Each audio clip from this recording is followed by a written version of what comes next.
Hey everyone, good morning. It's Ian Heller with Distribution Strategy Group, joined today by my business partner, dear friend and colleague, partner in crime, Jonathan Bine, PhD. Jonathan likes to say that PhD stands for Pilot Higher and Deeper, but actually it stands for Perpetually Hardworking Dude.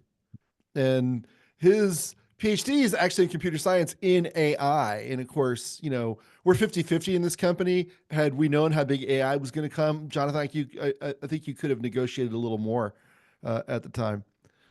I think the ball's still in play in. So, hey, when I was a distribution executive, so I've been an executive at four big publicly held distributors. Yeah, I had these really hard questions, right? Like one of them was, how do you correlate customer satisfaction to customer retention? Because for years, nobody was able to do that. And then Bain had this breakthrough, but it didn't provide the level of insights. The typical NPS score didn't provide the level of insights that you needed to really demonstrate a statistical correlation. So Jonathan took on that hard problem and he solved it for distributors. And then another one is, how do you estimate account demand or demand by account by product line? Because distributors need to do this in order to coach their sales reps, in order to understand wallet share and market share. Point a sales rep an account and say, hey, here's the most likely place where you can grow the business by product category for this particular customer. And Jonathan, along with Macy, who works for us, who are both mathematical geniuses, and in Jonathan's case also a computer wizard, have put together a model for doing that. So we're announcing a whole line of software products to help distributors. There's three of them actually to help distributors operate more successfully and drive more profit to the bottom line. But the intuition behind it is really important. Like why should you measure customer satisfaction? What do you do with that information? How do you know what the really important areas are to customers? Because if they may score you low on returns and low on inventory, but as we'll see, those get very, very different priority ratings from distributors. So you want to allocate your resources where it'll do the most to drive customer satisfaction, and you want to know the opportunities in your marketplace. So we're going to get to that in a minute. But before we do, we have the upcoming Applied AI for Distributors conference. We got the lineup straight. If you go to Applied AI for Distributors, you'll see some of these speakers there. We'll have 25 different AI-enabled distribution technology companies, speed networking. We've got speakers like Noel Russell, who was just named the #1 influencer in the world for agentic AI, which is going to be the next big thing after large language models. Trent Gillespie, who's runs Stellus AI, former Amazon guy, worked a lot on last mile delivery and other things at Amazon. Don Sarno, who's the Sonopar SVP of Digital Enterprise for North America. Janet Zelenka, whose list of awards as a CIO and CFO is longer than my arm. Paul Kennedy's on a panel with her. He's the CEO of DSG Supply. Tracy Duell, who's the managing partner at CXO and a CIO at Bostwick Braun. Deanna Stanton, who's VP of compensation at Kyndryl. I mean, and then the list goes on and on. You don't want to miss this show. If you're interested in AI, and if you're not, get out of business, because it's coming, it's here, it's getting bigger. You or someone from your company absolutely must be at this show. So go to appliedai4distributors.com to sign up now, because tickets are selling fast. We will sell out this show. Okay, so Jonathan, I had these hard questions when I was an executive. Let's start with, how do I measure customer experience in such a way that I really understand who's likely to churn, who's likely to come back, and more importantly, what are the actions I need to take to improve my retention? Over to you, my friend. 100%. And Ian, you're going to provide color here, right? Absolutely. Okay. Let's just start with a simple question about what is customer experience. It sounds like a highfalutin term. We like to boil it down to a pretty simple idea, which is the customer experience is every place or everywhere your customer interacts with you across what you do for them. So that could be at on the website, it could be through customer service, it could be a rep visiting their business, it could be billing, which is a kind of a touch point. Ian mentioned returns, it could be inventory availability. I'm actually just going to flash a set of potential different capabilities and touch points, many of which we survey in our customer experience work that we do. And there are more, and there are value-added services that you could add in as well that are capabilities and touch points. So that's what we think customer experience is. It's the totality, or it's the sum of all of these interactions that you have with the distributor. Um, it's often the main differentiator for distributors. I mean, unless you carry an exclusive, and those are not very common, and they're typically only for a portion of your revenue, this set of things is what is going to differentiate you versus your competition. And this is what's going to keep your customers coming back. At the end of the day, it is a driver of higher customer sat, loyalty, and then ultimately sales and profits. So one thing leads to another. When we look at customer satisfaction, we're going to talk more about what's known as the Net Promoter Score. Ian referenced that. Suffice it to say, it is a overall measurement of customer satisfaction. It's probably the closest thing we have to a de facto standard. And one of the big assumptions with Net Promoter Score is that happy customers buy more and they are more loyal to you, meaning they stay longer, they buy more when they're with you. This Net Promoter Score scale is from -100 to 100. So if you can improve the Net Promoter Score that you have, which is a measurement from your customer base, you can improve retention between 1/4 of a point and 3/4 of a point. That's actually a pretty significant improvement. Sometimes we see as much as a 10-point improvement over a year or a year and a half. And that could correlate to a 2.5 to 7.5 increase, 7.5% increase in customer satisfaction, which is a massive increase. And I'm going to show you the math here in just a moment. That's going to rain money to your bottom line if you can do that. Yeah, or it's going to destroy profits if you go the other direction, right? Conversely, Yeah. yeah, And by the way, if you have questions, there's a Q&A button at the bottom of the screen. But yeah, I think this is, you're taking this slide from something that's intuitive, happy customers buy more and more loyal, and then you're quantifying it, right? I mean, this is demonstrated data. It's going to vary by company, of course. These are averages, maybe bigger for you. It's certainly not going to be zero, right? And we all have these experiences. I used to love Southwest Airlines. I don't like some of the changes recently. I'm less happy. I'm exploring alternatives. That's what happens. exactly. Yeah. And that's part of your customer experience. So, just a comment on, again, the value of customer experience. There's any amount of research that shows that companies that deliver a better customer experience for their customers reap the rewards. As shown here, the CX leaders are outperforming the S&P index versus the CX laggards. So this really is a thing, and I think it's even more true in distribution than in many other areas of our U.S. economy. So it does lead to growth and profitability. There is a way to systematically measure and improve it. I want to talk about dynamics of churn and what to measure. First, I want to do a survey. So if you would please weigh in. The first question I have for you is what you know about customer retention in your company. So the survey is open now, and the question is, do you know your customer retention rate? If you would just please respond to this. It's anonymous. I Yeah, think give it there's a few more seconds here. we need some background music. Dun dun dun dun dun dun dun I'm dun waiting for interpretive dance dun from you, dun. Ian. We're not ending the survey until that happens. We're gonna have a lot of customer churn on this call We if we have start a lot of that churn. survey. Okay. Okay. I think we've gotten about where we're going to get. So this is actually pretty amazing. A quarter of the people on this call actually know what their customer retention rate is. Ian, what have you seen when you present at a conference and you ask this question? Yeah, so 3 questions. Do you know how many customers you gained and lost last year?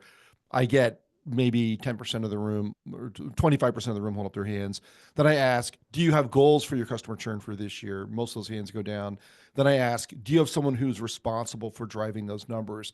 I get one or none typically. And even though the financial consequences are enormous. Yeah, it's not as well understood in distribution as it is in retail. So let's talk a little bit about churn and retention, what to measure, because this is actually going to play out in a couple parts of our discussion today. One, the customer experience, but also the demand analytics information that we have. If you have a cell phone, and we pretty much all do at this point, unless you have even grayer or less hair than I do, here's how it works from Verizon's standpoint. They literally report their customer churn as part of their 10Ks. And you see down here in the lower right, they're tracking the postpaid phone churn here from 2021 to 2022.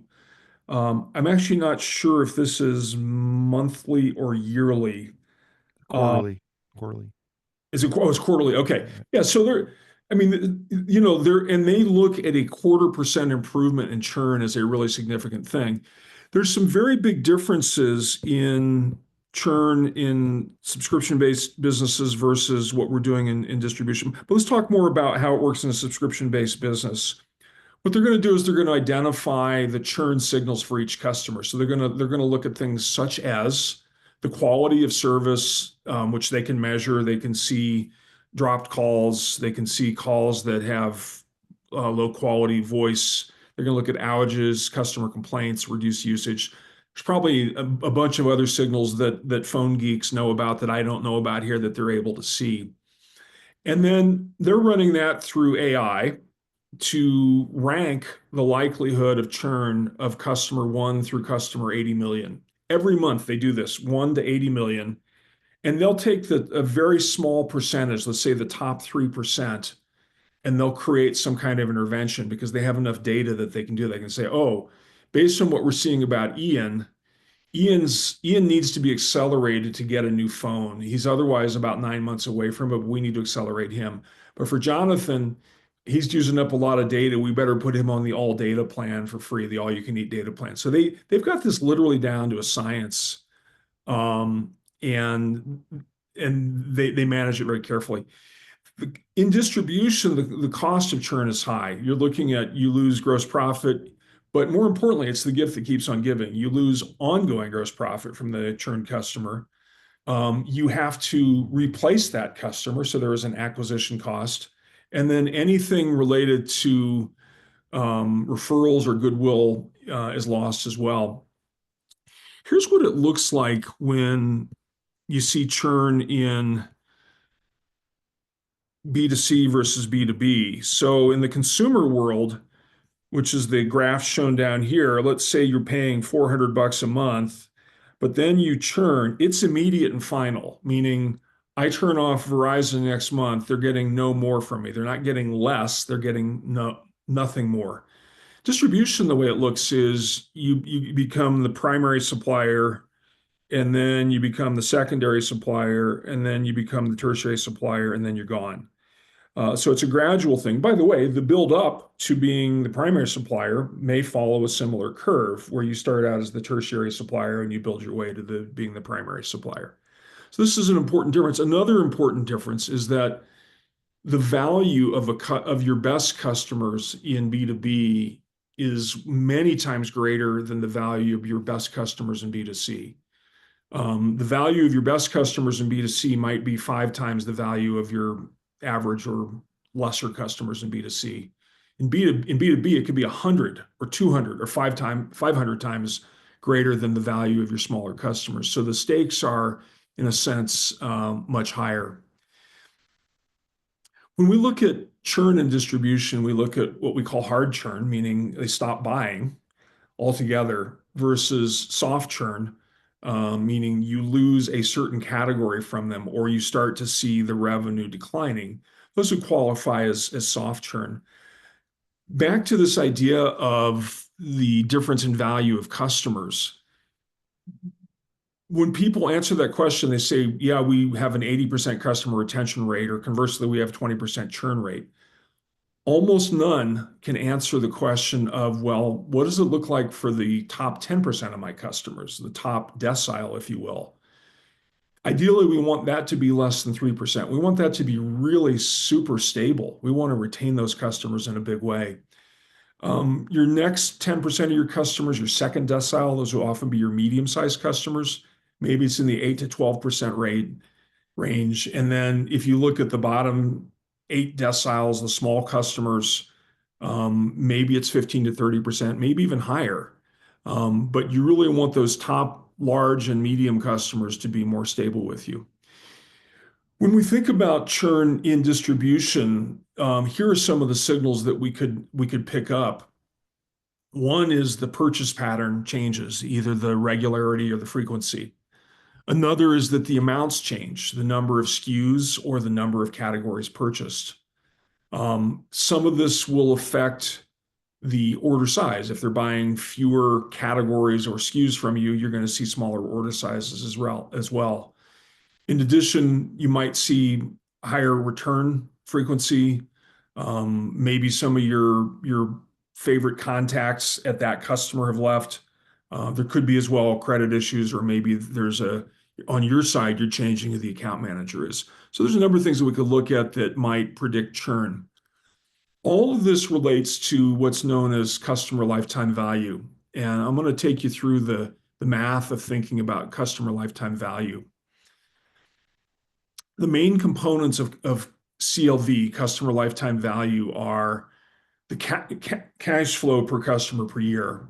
So you could use revenue, you could use gross profit, you could use operating profit. So there's a cash flow per customer per year. There's a churn rate, annual percentage rate at which customers stop buying from a supplier. And then there's an acquisition cost.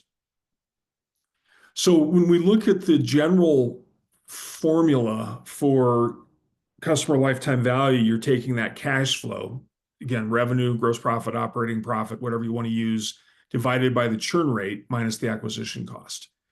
In distribution, what that really means, we recommend using gross profit dollars divided by churn rate minus the acquisition cost, if you can measure the acquisition cost. It's actually challenging to measure it. But even looking at gross profit dollars divided by churn rate is hugely insightful, and you're going to see big differences between sectors that you're working in. So you might see for your industrial sector, you might see a $250,000 customer lifetime value, whereas for your construction sector, you might see $120,000 customer lifetime value. Let's see what this looks like graphically, because I think this might be more intuitive. Remember, the three things are the gross profit. Here it's 10,000 per year. I'm sorry, the revenue plus the gross margin, and then the acquisition cost. So at a churn rate of 5%, the customer lifetime value for this scenario is $49,000. That means these customers are staying with you about 20 years on average, 5%, for 50,000. Yeah, it's about a 20-year life cycle. If you go down to a 10%, or you go up to a 10% churn rate, it cuts the lifetime value in half, roughly. If you go up even further to a 15% churn rate, you cut the lifetime value again by about another 35-40%, and you can see it continues declining in that customer lifetime value. So if you could move your churn rate from 20% to 15%, your customer lifetime value just went up massively. It's not a minor detail how much that went up by just improving the churn rate 5 points. I want to add even another detail in this whole customer churn discussion, which is customer churn versus revenue churn. So now that we know this concept of customer retention, it's the percentage of customers a business retains from existing customers one period to the next, usually a year. We can also look at revenue retention. So if I've got 1,000 customers that buy in both years, what's my revenue retention in the second year? Well, in this example here, segment A has 101% revenue retention from customers that bought in both periods. That means that the revenue grew from those 1,000 customers 1% the next year. This sector here, those 1,000 customers lost 7% of the revenue. And then this segment here, they gained 11%. So revenue retention is a different idea than customer retention. It turns out that while they lost 16% of their customer base, they lost only 1% of the revenue. Here they lost 21% of the customers. They lost only 2% of the revenue from customers that bought in both years. So at the end of the day, revenue retention, in particular, large customers and medium-sized customers, is way more important than customer retention. You could have potentially 25 or 30% overall lost customers, but as long as the revenue retention or the lost revenue, as long as the revenue retention is high, or conversely, the lost revenue percent is low, you're in good shape. Okay, so I think we've set the table now, or we've set the stage for what are the stakes of getting a better customer experience in terms of each point of retention is worth a lot of value to you. Yeah, but the question is, what do you do about it, right? Why are these customers leaving? And because I think these metrics are important, distributors should track them, but that doesn't tell them. I mean, unless you start reaching out to customers one at a time, which you can't do, you have to figure out, okay, what's causing these numbers and what do I do about it? And that's where this tool comes in that you invented, Jonathan. Absolutely, and that's a perfect lead into measuring and improving. CSAT stands for customer satisfaction, and CX stands for customer experience. Here are the key steps in measuring and improving CSAT and CX. First thing is we want to be able to measure the overall satisfaction. How happy are customers overall? But then we want to be able to quantify the drivers of that overall satisfaction. What's driving or what's causing that overall satisfaction or perhaps dissatisfaction? And then we want to be able to identify specific actions that will improve the customer experience and the overall satisfaction. So how happy are your customers? What's driving that happiness? What do you need to do specifically to improve customer satisfaction? When we put together a customer experience survey, it typically has the following kind of composition. There is a question at the front that says, how likely are you to recommend XYZ supply to a colleague or friend on a scale of 0 to 10? That is the net promoter question. And then there's an open-ended question that says, why did you give that rating of a scale to 0 to 10? The next set of questions, if we go back to that set of capabilities I showed that had all the pretty colors, returns management, VMI, customer service, delivery, et cetera. There were about 18 of them.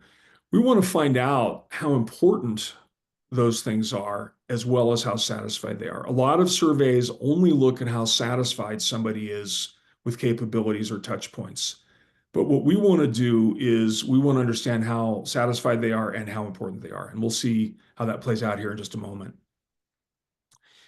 We'll typically take 2 of those capabilities or touch points and drill in. We might ask 5 or 6 questions that add more color about what's going on, that give us deeper insight or diagnostic capability. For example, on customer service, we might ask about responsiveness of customer service. We might ask about expertise. We might ask about how courteous and professional people are. There's a half a dozen or 8 questions we could ask about customer service. They're going to help us tune. Do they return quotes in a prompt fashion? There's a number of things we could ask about each of these capabilities or touch points that will give us more insight and guidance. We'll typically do a couple of capabilities or touch points each survey, because part of what we want to do is we want to get a medium length survey, not a long survey, because it's going to turn people off from completing this survey and we'll turn them off from taking the next survey. We don't want too short a survey because we can't get enough out of it. And then there's usually things where we get demographic and firmographic things, and we usually have room for a couple of custom questions and questions on how to improve. So that's a fairly common way that we will do a survey. I think what I want to do here is I want to pause and do a question on how you all are doing with surveys yourself, measuring customer satisfaction. So appreciate the good response you gave on the first poll. If you would, let us know when was the last time you measured customer satisfaction. There are four choices there. You mean like a quantitative measurement, right? Yes. Yeah. Yep.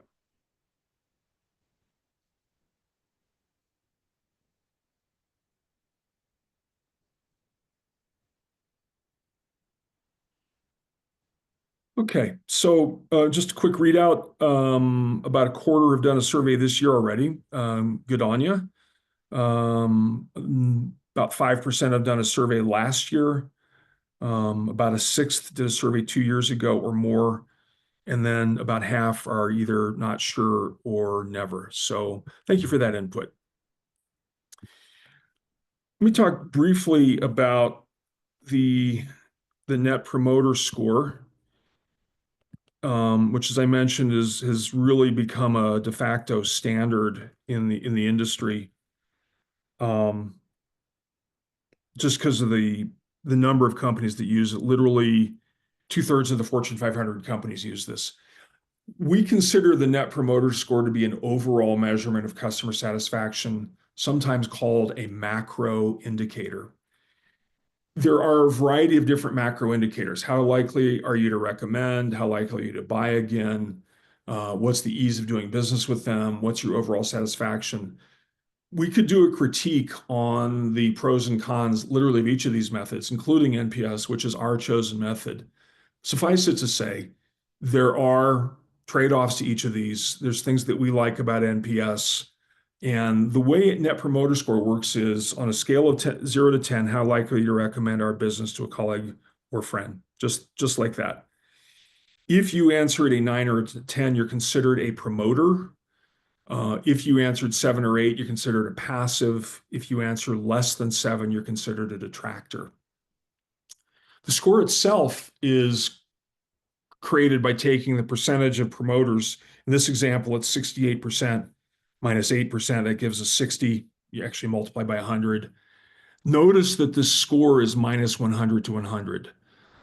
So a score of 50 is very good. Some people get a score of 50 and they think back to college. And they're like, wow, that's an F. It's like, no, that's really good. Yeah. Score of 60 is moving towards, top 10%, top 50, top 15%. So we like NPS for those reasons. We've got benchmark data here from over 22,000 end customers from about 45 different distributors. This is exclusive data to us. We have a number of things we can do with benchmarking with this data. The benchmark has gone up. It was a 47 the last time we aggregated the data and shared it. It's now a 49. Our customers who are using Customer Experience RX, which is our platform, are implementing recommendations per our guidance, and they are seeing improvements in their Net Promoter Score. Just for fun, we wanted to show how it looks for different sectors. The biggest sectors here are construction and manufacturing. So John, just clarification. These are segments that distributors sell to.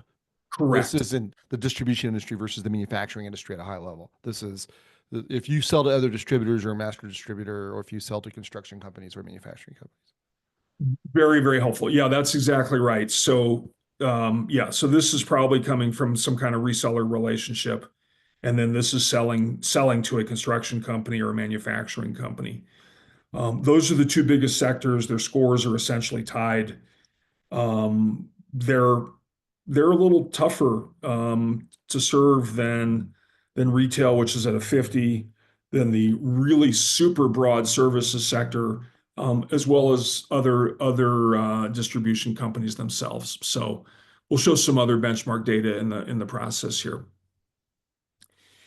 Here's some common mistakes in using Net Promoter Score or NPS. Ian, you want to talk about Trigger NPS or Pulse NPS? Yeah, this is where, you get done with the flight and it says, how was your flight? Are you fully completely satisfied or whatever. You get these every time you buy a car. Sometimes you get them not even for the transaction, but for parts of the transaction. How was the check-in process? How was the airport experience? And the problem with Trigger NPS is, first of all, you're overloaded with responses and nobody can act on it that quickly. A bigger problem is that you're oversampling your happiest customers because the people who like you the most do business with you the most. So you wind up with this inflated score because you're asking your happiest customers what they think of you, and you walk around going, "Hey, I got a 70 I can't hear NPS." you anymore, Ian. Can you hear me? Yeah, I can hear you fine. Okay, I couldn't hear you for a second there. Oh, yeah, sorry. But you wind up with these really high scores. Hey, I got a 70 NPS when if you did it the traditional way of a 45, right? So you get inflated scores, you get a very thin amount of data on an incredibly frequent basis that's not actionable. Beautifully stated. Yeah, it's just it's not the Goldilocks survey. Just to give you an example of what that data looks like, I'm going to show you open-ended responses to why did you give that rating from promoters, from passives, and from detractors. Typically, you're going to get one piece of data back from the respondents. So, why did you give that rating? Good service. That's one piece of data. Why did you give that rating? Great quality and service. Two pieces of data. Why did you give that rating? Quality products, quality goods, and good lead times. So you're getting one, maybe two, sometimes three pieces of data. Now, when somebody is ticked off, they'll write a paragraph. Um, I say they write a dissertation. Um, but compare that to you're getting feedback on 10 different capabilities Yeah. on importance and satisfaction, and then you're drilling down on two of the touch points. It's just like trying to, drink a crystal clear lake through a can't get enough information from the NPS survey alone. One of the things that we do in typical quantitative fashion is we use what's known as sentiment analysis to classify the happiness of the comment. I'm showing all happy comments here. These are all 10 ratings, and you can see these are all happy smiley faces. But if I scrolled further down, we'd see neutral faces, we'd see sad faces, very very sad faces with from unhappy customers. But we've also summarized key terms. You can see in this sample of data, the word service has a very positive connotation across a pretty good number of comments here. When we get to product, it's also quite positive, but there's a little bit more of that negative red sentiment keep creeping in. And then we could go in and actually let's search for all comments that use the word product. And let's look at those comments, or let's actually go look at the respondent and see the full response from those people. So we like to combine the quantitative with the qualitative. The limitations of using only open-ended feedback is one, it's incomplete. Not everybody who answers the likelihood to recommend provides open-ended feedback. Two, as I've shown you, I hope I persuaded you, the answers are often terse, and they're also not very actionable. I want to talk about another piece that's on the mind of a lot of people, which is the bias in the sources of survey respondents. First of all, a lot of distributors that we talk to, like me, don't like taking these surveys from the airlines. I don't take those. But it turns out that our behavior as consumers is very different than the behavior of your B2B customers in distribution. Your customers in B2B distribution will take a couple, maybe even three surveys a year. And we've seen that again and again through the response rates that we get. It's a more intimate relationship between you and your B2B customers than it is between United Airlines and me. Although a Facebook friend literally got a handwritten note from United for his millionth mile. So suffice it to say, there are biases in different sources of surveys. The key is to understand the bias when interpreting the results. Let's step into the drivers of overall satisfaction. We sometimes use the word capabilities. We sometimes use the word drivers. Um, what you can see here are what we call really the core capabilities in distribution. So whether you're in plastics, abrasives, um, food, or whatever, inventory availability is a thing for you. Customer service, reps, technical expertise, pretty much all of these, with the possible exception of we'll call encounter assistance, apply to the vast majority of distributors. We can also ask questions on importance and satisfaction about value-added services. But let's focus here on the core capabilities because this is what we're able to glean from our benchmark. First is I can tell you that when we see most survey results, inventory availability is going to be the most important thing, and your customers are unlikely to be very happy with you about that. Part of what we look for on this one is, are they really super unhappy, or are they just sort of requisite normal unhappiness as it pertains to inventory availability? The second most important one, and usually where distributors score well, as is shown in the benchmark here, is that customer service capability. And that's both high importance and very high satisfaction here. Um, Third one, almost always third, is competitive price. This comes as a surprise to a lot of distributors, particularly if they're hearing from their front lines of the salespeople who are getting potentially beaten up on price. Price is often third. We sometimes see it fourth or fifth, occasionally second. In 400 or 500 surveys, I've seen it first once. Although I have to tell you, we did a survey recently where it was eighth. It was a distributor that had a very, very high-end good that was premium that couldn't be replicated. Their customers are not buying on price. So when I read the tea leaves of this heat map here, what I notice is that the customer service and sales reps are consistently high across industries. Um, the website, this is kind of surprising for people. I'm guessing a number of people on this call have spent no small amount of effort getting your website, your e-commerce site in a better position. We rarely find that people consider it very important, or do they consider themselves very satisfied with it? I've seen a few exceptions, but we really believe that a lot of it has come to be um, table stakes issue for a lot of distributors. There's been a big initiative effort on e-commerce over the last 5 or 10 years, particularly last five, starting with COVID. So now it's gotten to be a me too. You get tagged for not having it, but in most cases, you're not going to get great kudos or praise from your customers for having a really good one. And then another thing is, if it's important to them, they may not be buying from you. Same were you? Yeah, if you don't have a great website, then customers who prioritize that aren't buying from you anyway. And so they're self-selecting as the people who don't care about websites are buying from you. So that shows in the data. So, it could be an area of opportunity for you to acquire new customers by improving in that area. It takes some in-depth understanding. 100%. Yeah. By the way, one thing I should say about this data, this is very aggregated data. I'm going to show Right. you slightly less aggregated data. You should not be making decisions about your customer base from this data that we're sharing here.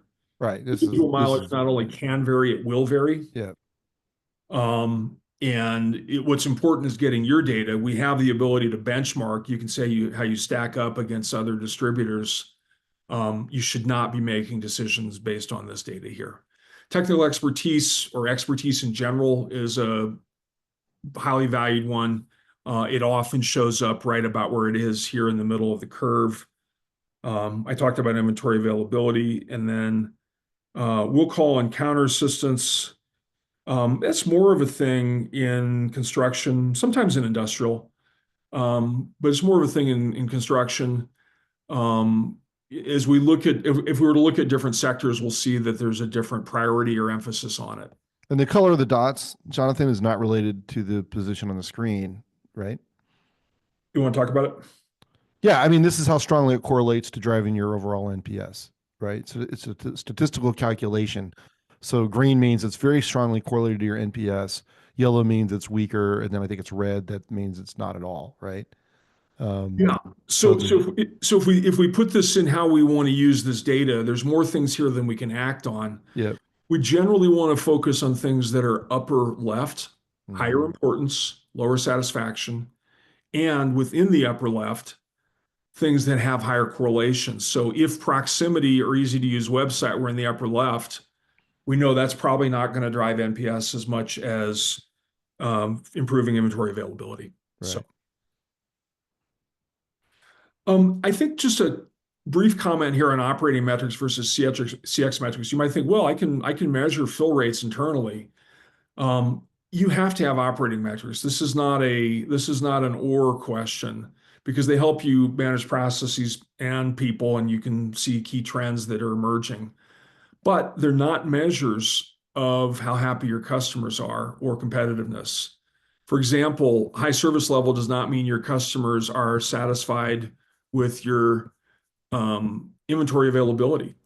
On-time shipping does not equal whether you met the customer needs or are competitive on time and full. So there are things that you're going to get from this that are not going to get from the operating metrics. Hey, we have a question, Jonathan. Please. Robin's asking, we are a more project-based distributor, not MRO reorders. How should we be thinking about customer experience, satisfaction, and lifetime value in terms of measurements that drive our business? First So of that all, I would think you would have lower churn to begin with if it's not about our MRO. So if you're tying into OEMs, uh, no, my guess is it's construction projects. most construction projects. I'm Okay. guessing. Yeah. Um, I mean, I faced this at Whitecap, right, when I was running marketing there, and and I think, look, it's a lump of your business in a way, right? And it tends to be multi-year. The measurement, the customer lifetime value measurement is more complicated because customers are not buying from you in a stream of smaller transactions. At least that's not as much of the volume. Maybe buying small tools and that kind of thing. The way I think about it is measuring customer satisfaction is actually the same as in this system where you're trying to understand what's the importance of delivery, what's the importance of maybe kitting or technical knowledge, or account managers are probably super important in this business, right? So I think you're going to get the real data about your NPS score from this. What's going to be harder is your customer lifetime value calculation, because you may have a happy customer who doesn't buy because I don't have any projects right now. And so I think you do customer life cycle value, lifetime value over a number of years rather than 1 year. But I think the actual customer experience measurement is we would just craft this survey so that it addresses their particular value proposition, which is going to vary from an MRO distributor. Robin, does that help? I would add that you would want to make sure that you're measuring stuff at a build to level, because if things are Yeah, right. being tied to construction, you might have ship tos that are project based. Um, Yeah. so you're measuring the CLV, customer lifetime value, at the build to rather than the ship to. So, Yep. Yeah, that's a good point. um, so just, interesting thing here, if we look at construction, um, it is different. It is a much bigger emphasis on will call and counter assistance. Easy to use website, not so much. There's a big value placed on customer service. That's how they want to buy. They might shop on the mobile site, but then they're going to buy by talking to customer service or maybe even going into the branch and through will call. So we see different marks here or different preferences for manufacturing. Website is more important, although it is still low satisfaction. Proximity, they could care less about. Will call and counter assistance, they could care less about. Delivery range is higher here than it does in construction. Construction, you really have a couple of scenarios. You've got the people that are doing service repair work, and you got the people that are doing project work and or taking stock for their own business. But for a lot of industrial, the delivery is is rates a lot higher as in importance. And then here, actually, they're doing pretty well in satisfaction. The big three, customer service, reps, technical expertise, show up here as well. Just want to say a couple things about by job function. You can see here really what we want to see, and we can ask more detailed job function titles or roles, but really what we want to get to at the end of the day is how do your users perceive you? How do the people that buy stuff perceive you? And in this case, they're coming out at about even. The NPS for finance is 53. The NPS for operations is 54. For senior management, however, it's a 44. So they are noticeably less happy than other job functions. For operations, their focus is on inventory availability, customer service, and price. This company, if we were looking at this for an individual company, they need to explore more about will call and product assortment. Bless you. Thank you. I feel blessed. For finance, not surprised. There's a big emphasis on price and on the emphasis of importance of price and on inventory, along with low satisfaction. I just want to show a couple other things in our application. I am guilty at times of getting overly focused on quantitative data, but sometimes looking at a picture tells a story that you don't see. And this is one thing we're able to see. So here we're looking at the inventory availability satisfaction in the Pittsburgh area. We have a small sample of data. This doesn't pass anybody's statistical requirements, but it does look like it's starting to tell a story that bears further exploration. There's an uncomfortable amount of red. We're all trained to know red is bad, green is good. And I would say the yellow, which is indifference. And then even being able to go down to an individual customer response. Final thing I wanted to show here is about the benchmarking. We can benchmark against other distributors, even against other specific sectors. So construction, manufacturing, pretty soon we'll be able to benchmark against electrical, against industrial supply. We're getting more and more specific benchmarks. So here we can see a distributor has improved their rating on the reps, and they're now in about the middle. Because the light blue is everybody else. The light blue, thank you, Ian. Light blue is everybody else. They made a similar, actually even a stronger improvement on technical expertise over a period of time. So the ability to see what's going on externally is very powerful. Okay, I want to talk about a next piece, which is estimating wallet share. A lot of distributors have seen the value of being able to do this. However, they in getting a good, accurate measurement. But let me just share the idea of what we would do with wallet share if we could measure this well. I'm showing an example for a gas and welding distributor, but imagine your product categories here. Think of the things at the very top of your product taxonomy. We're able to see a customer wallet. That's really what this table is about. It's showing that this customer is spending just under $70,000. The biggest category they're buying from this distributor is welding supplies at $18,000. Where the wallet share analytics come in is estimating how much they could be spending. We call this wallet share gap analysis. And the model is saying they could be spending $171,000 per year, broken down across the following product categories. And when we subtract the actual from the potential, we get a gap. And we can see three large gaps here, one for filler metal, which is used in welding, another for equipment, often capitalized, and then there's a whole bunch of welding consumables that get used there. The way a sales rep would use this is to have a deeper dialogue with the customer about filler metal, welding equipment, welding consumables. They might find that a particular supplier is totally locked in for the welding equipment, that the customer is not going to move on welding equipment. But by having that discussion, having discussion about product categories that this distributor carries and the consumables and filler metal brands, particular SKUs, solutions that they start to make progress on that gap. There's also a use for this with marketing. So this is the main idea of wallet share gap analysis. We see a number of applications of it. One is how can you grow the wallet share with existing customers? So again, there's a sales use case for that. It could also be used by marketing.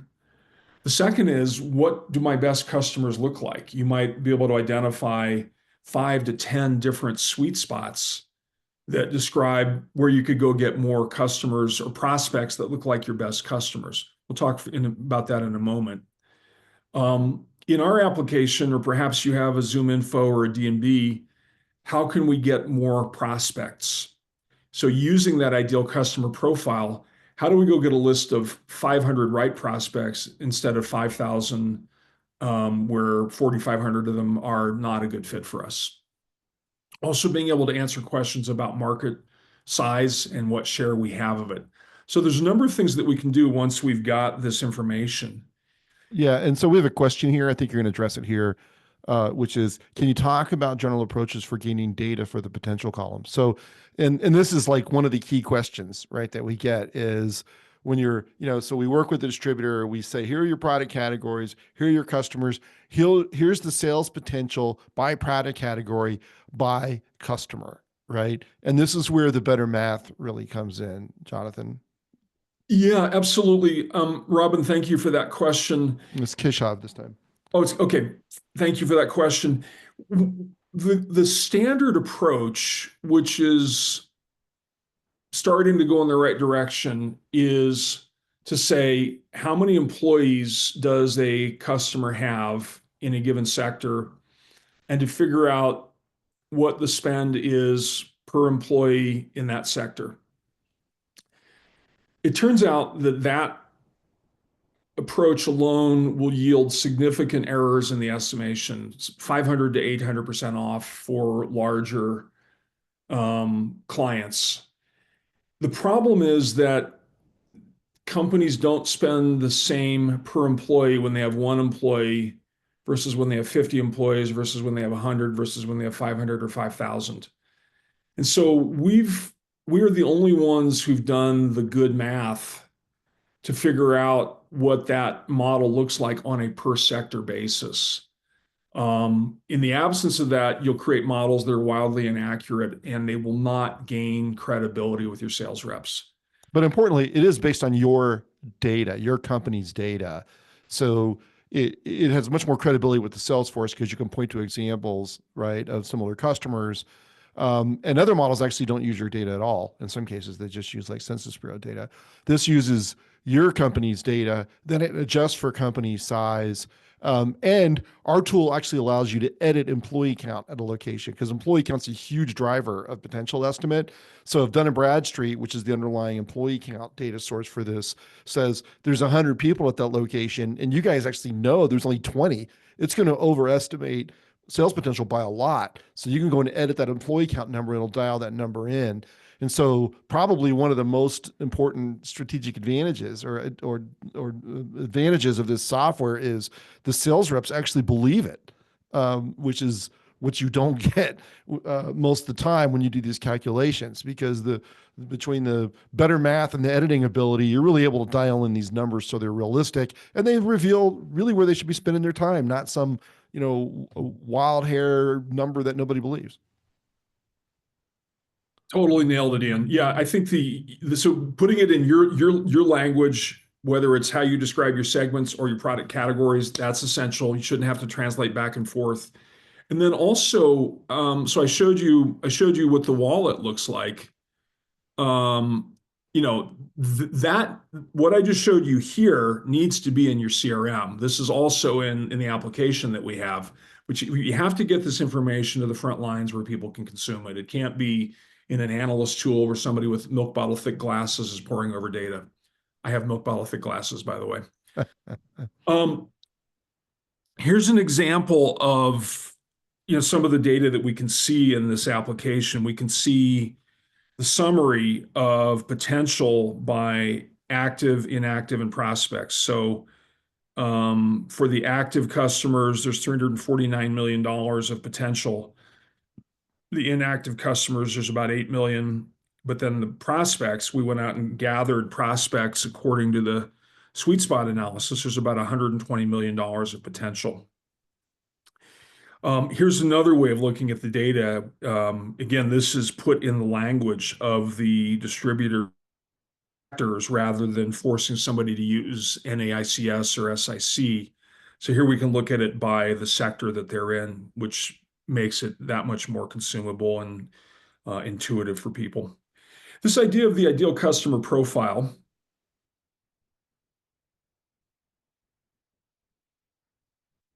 You just went quiet for me. I don't know if anybody else can hear you.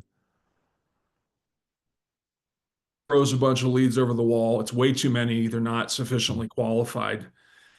By creating specific sweet spots, each one of these rows here is a sweet spot where we're focused on where you're getting sales volume, profitability, customer lifetime value, potential.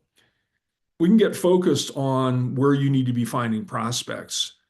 Aside from using in either SIC or NAICS, this is the most important thing that's going to filter things down, which is the number of employees. Sometimes the year of founding is important. Sometimes the credit rating is important. And then we can use that to go pull prospects from, we've got access to 52 million companies in our application. We can see things geographically, and we can drill into that, which is helpful sometimes from an account planning standpoint. We can also look at market share, either as a percentage of the number of companies or a percentage of the dollars available. So I think this ability to do good wallet share estimation is particularly important in troublesome times. You need to get out of your comfort zone to sell new categories. It'll highlight cases where you've literally got an account that's buying one category from you. And they think of you as that's where we get our hydraulics from, and that's it. So you can find 9 or 10 or 15 other categories that you could sell to them through this kind of application. Ian, back to you. Yeah, so please hold on for one more minute. So great, we've got 3 new tools. We showed 2 of them today. One is Customer Experience RX, where you measure customer satisfaction. The other one is Demand RX, where you get very deep insights. It goes much deeper than what Jonathan showed, but these are very easy to use. There are consoles that you and your analysts can access. They're very inexpensive, and once you reach out to us for a demo. Then on the Wholesale Change Show, our podcast, a week from today, we've got Don Sarno, who's the SVP of Digital Enterprise for the Americas, talking about how Sonepar is driving real value from AI. Don is going to be keynoting at our conference, Applied AI for Distributors, in June. This is a little bit of a preview for that. You don't want to miss either of these. This is sponsored by friends at Epicor and Net at Work. These are very, very exciting conversations about the most radical subject in the world right now, artificial intelligence. So, Jonathan, thank you so much. Please reach out to us if you have any questions about the products that we showed or about Wholesale Change or our upcoming conference, Applied AI for Distributors. Wonderful working with you as always, Jonathan. Thank you so much, Ian. Look forward to the next encounter. May it be soon. Me too. Bye now. Bye-bye.